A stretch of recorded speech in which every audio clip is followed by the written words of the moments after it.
So Jonathan, for every actor, there always seems to be a moment, a trigger, a tipping point where you say to yourself, I have to be part of this project.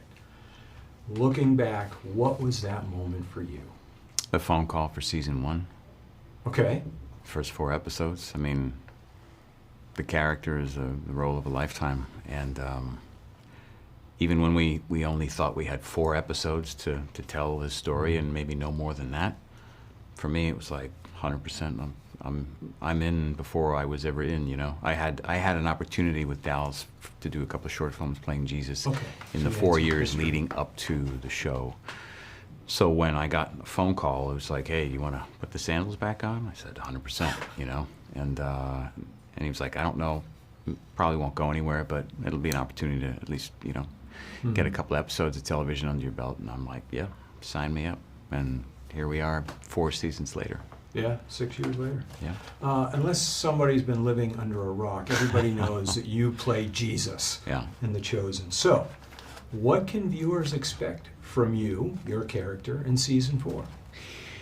I think we see Jesus experience the mounting tensions between the disciples, the Pharisees, the Roman authorities, and we watch him really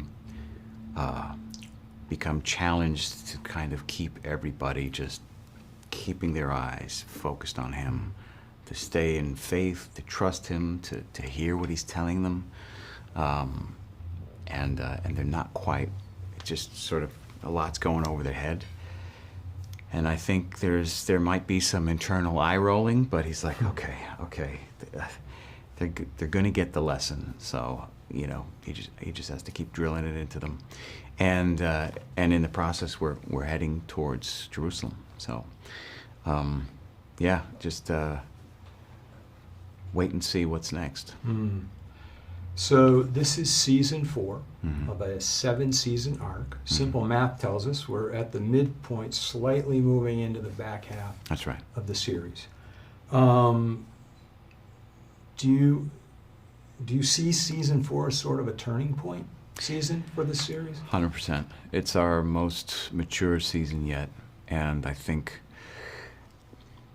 it's not completely that the honeymoon is over, but like the intensity of Jesus's purpose is coming into focus, and seeing the very human, flawed disciples, you know, reconcile that is what we begin to really explore this season. So it might throw a few people, but it's the reality of what he would have went through. That's great. So you've been playing this role for a while now. I'm sure there is something that you may have learned about Jesus playing this role that you never knew before.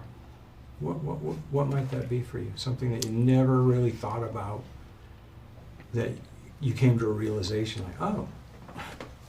I don't know if it's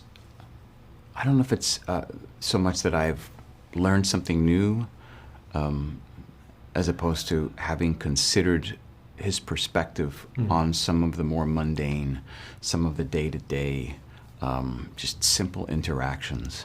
And I think considering that and seeing him in his daily interactions with his brothers and sisters, you know, disciples, just makes him more human and more relative to the things that we struggle with today.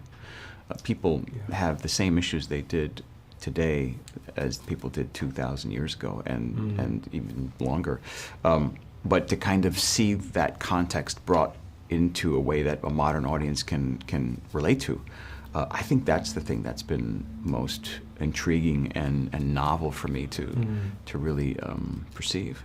Yeah, that's great. Final question for you, and that is, what's your greatest hope for the series? I mean, it's a wide open question, but what's your greatest hope for season 4 and then the series as a whole? I think to draw in people that might not have ordinarily checked out this kind of a series, or you know, that people who may not have had any interest in who Jesus was and what he represented and the life he lived, may now be compelled to explore and discover who he was. Yeah.